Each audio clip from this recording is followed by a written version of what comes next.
advantages and the disadvantages.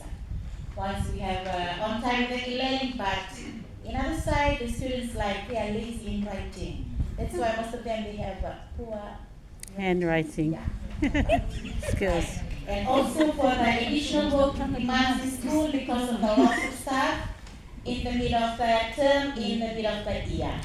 And that's all our challenges. We'll move on to our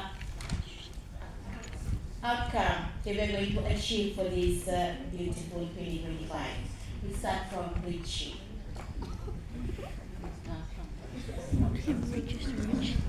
Rich Reef.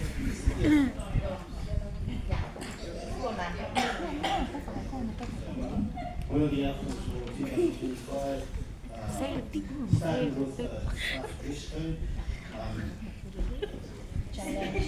Stuff. So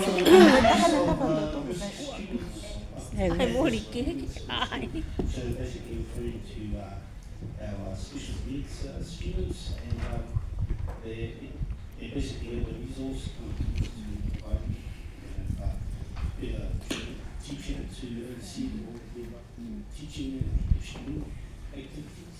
That was one of the outcomes to improve. Thank you. The other one is to have a strong bond or more practical community engagement, because listening to us, there's not more time with the parents, especially when they come to pick up their report or wanting to come to class. We always say class is open, teachers are open, but they won't turn up on Parents' Day.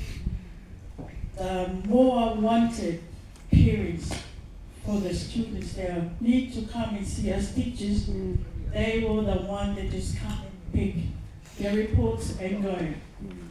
But the advantage one, they're always keen. So we were talking and sharing if we could have something to bring them together.